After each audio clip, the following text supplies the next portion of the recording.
are entering the broader crypto ETP market. And XRP is directly in the path of that capital, because the assets that flow through ETP structures are exactly the assets that Clarity will formally define and protect. But here is the part that was completely missing from every version of this story you have heard so far. Here is what smart money is doing that retail is not watching. Mike Belshi is the CEO of BitCo, and he spends his days talking to large financial institutions, the kind of firms that manage pension capital, endowments, and sovereign funds.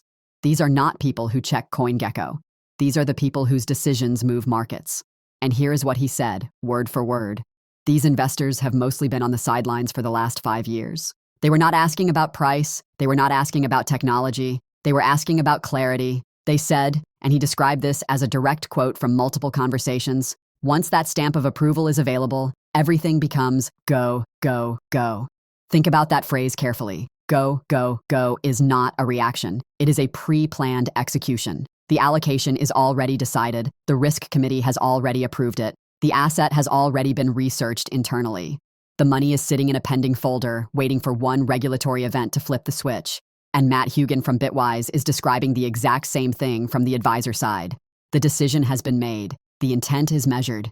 51% is not someone saying they might be interested. It is someone saying they have already identified the pathway and they are waiting for the road to open.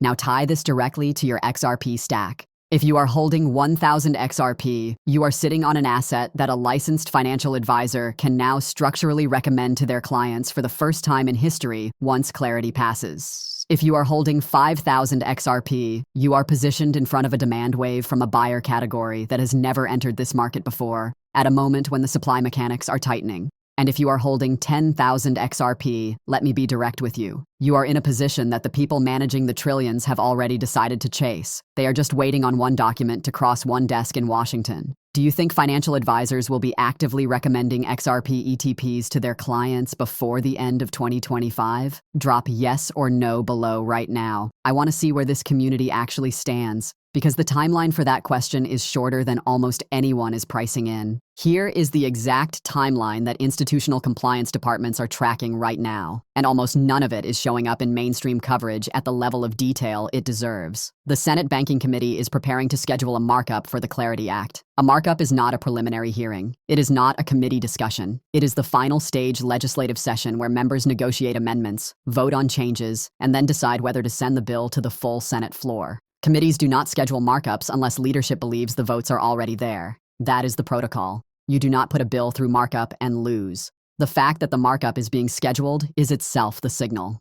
White House crypto advisor Patrick Witt is on record targeting July 4th, the 250th birthday of the United States, for Congress to pass the Clarity Act, not end of year, not Q3 broadly, July 4th. His exact words were, "This would be a tremendous birthday present for America." Once the Senate passes the bill with 60 votes, it returns to the House for a reconciliation vote, because the Senate version differs substantially from the original House-passed version. Then it goes to the president's desk. That is the domestic timeline. But there is a parallel global timeline that most crypto coverage is treating as a separate story. And it is not a separate story. It is the same story. Ripple has appeared on the UK FCA register, pre-positioned for the 2026 to 2027 transition into a full UK crypto regulatory regime. RLUSD has been cleared for use in the United Kingdom. The EU MyCA framework goes fully live in July 2026. Japan's reclassification of crypto assets carries a high probability of passing in 2026. The United States is not leading global regulatory clarity. It is catching up to it.